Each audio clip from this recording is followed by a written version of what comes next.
Welcome back to my channel. Nekatulin masih seputar berita Arema FC.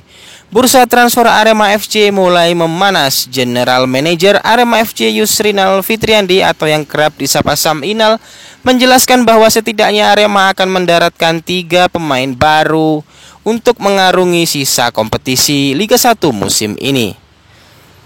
Tentu saja pengumumannya akan dilaksanakan di last minute atau akhir-akhir jelang ditutupnya bursa transfer.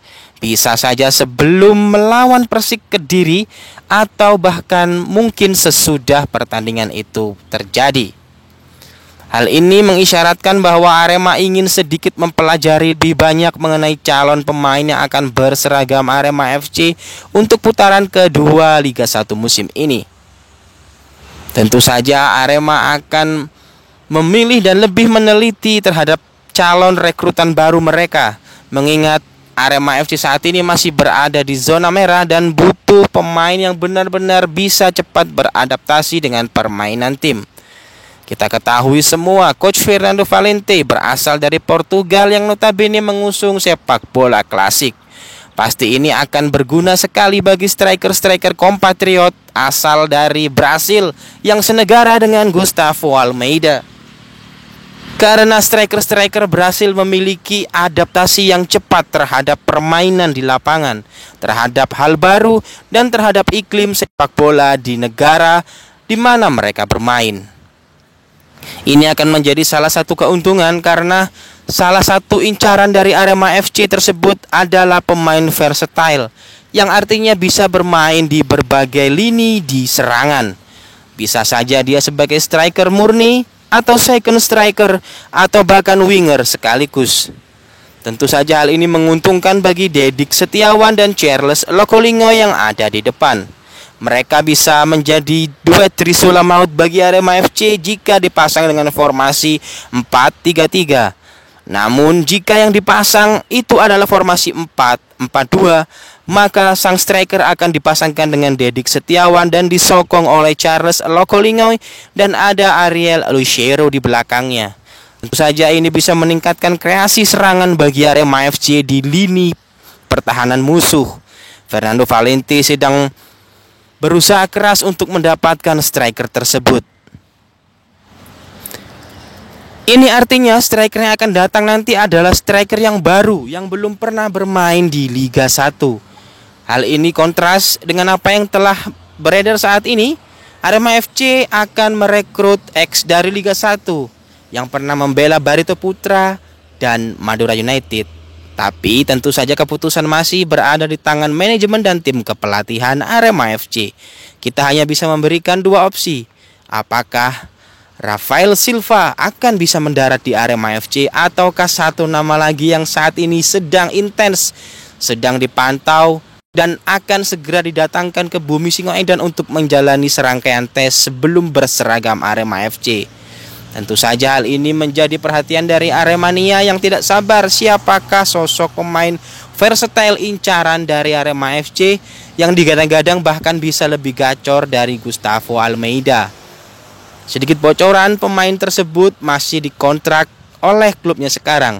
Kemungkinan yang menjadi opsi terbesarnya adalah peminjaman terlebih dahulu sebelum mematenkannya di akhir musim nanti dengan klausul tebus kontrak.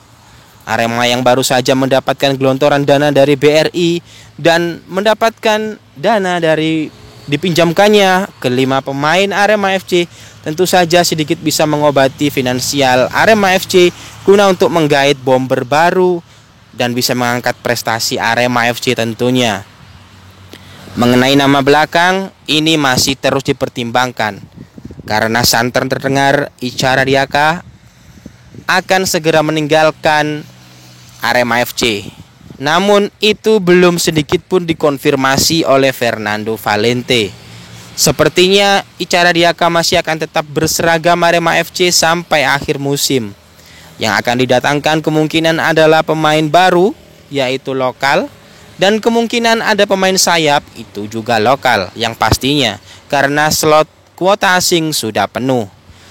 Kecuali kalau Icha Radiaka dilepas, bisa mendapatkan 1 slot lagi pemain asing untuk di barisan belakang menemani Bagas Adi dan tentu saja bisa memperkokoh pilar dari Arema FC.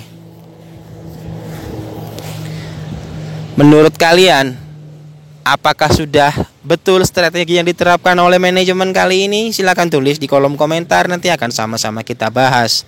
Dan tentu saja satu pemain versatile ini semoga bisa berseragam Arema dan menggantikan Gustavo Almeida sebagai juru gedor bagi Singoedan. Masih ada nama-nama lokal yang akan diserap tenaganya oleh Arema FC untuk mengisi posisi sayap. Siapakah dia?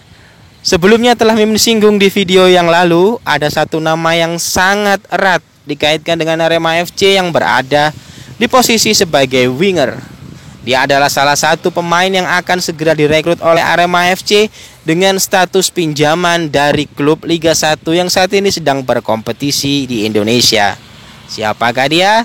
Bagi teman-teman yang sudah tahu, silahkan tulis di kolom komentar. Nanti akan Mimin berikan notis bagi yang jawabannya betul. Tentu saja hal ini menggugah semangat Aremania untuk mendukung Arema FC sehingga bisa lolos dari zona degradasi. Sesungguhnya pada pekan ke-20 nanti peluang Arema untuk lolos dari zona degradasi terbuka 80%. Karena apa? Selisih poin dari dua kompetitor di atas Arema FC sangatlah tipis. Arema FC hanya butuh kemenangan untuk melawan Persik Kediri sehingga mengemas 3 poin. Sedangkan ada PSS Sleman dan Persita Tangerang yang notabene hanya berjarak 1 dan 2 poin dari Arema FC. Tentu saja ini keunggulan, tapi perlu diingat Persik Kediri sedang dalam keadaan on fire pada musim ini. Tidak mudah bagi Fernando Valente untuk menunjukkan kekuatannya yang baru di hadapan Macan Putih yang sedang mulai merangkak naik di klasemen. Diketahui Persik sendiri masuk ke dalam 10 besar pada klasemen sementara Liga 1 musim ini dengan menempati posisi ke-9. Sedangkan Arema masih tetap bercokol di posisi 16. Hal ini tentu saja menjadi jawaban dari Fernando Valente apakah dia bisa menyelesaikan pertandingan ini dengan berbuah kemenangan. Mengingat pada pekan ke-19 lalu Arema berhasil menahan imbang Persib Bandung di kandangnya dengan skor 2 sama sehingga Arema mendapatkan 1 tambahan poin. Tentu saja hal ini berkaca dari hal itu, Arema harus bisa menang melawan Persik Kediri pada pekan ke-20 nanti. Itu sebagai bukti jawaban dari Fernando Valente terhadap manajemen Arema FC yang menargetkan Arema harus finish di posisi 10 besar di akhir Liga 1 musim ini. Tentu saja Fernando Valente semakin bersemangat ditambahnya dengan skuad barunya dan ditambahnya dengan berbagai macam keinginannya yang telah terkabul, termasuk salah satunya adalah lapangan yang layak untuk latihan Arema FC saat berada di Malang. Terima kasih BRI, engkau telah memberikan sesuatu hal yang sangat berarti bagi Arema FC pada musim ini. Semoga Arema bisa menunjukkan kapasitasnya sebagai salah satu tim besar yang ada di kancah sepak bola kasta teratas Liga Indonesia. See you next time. Kita akan berjumpa di next video. Akan kita bahas lebih banyak lagi mengenai update bursa transfer Arema FC. Terima kasih telah menyaksikan sampai akhir. Kurang dan lebihnya mohon maaf. Silakan sematkan apa yang ingin kalian tulis di kolom komentar. Nanti akan kita bahas. See you next time.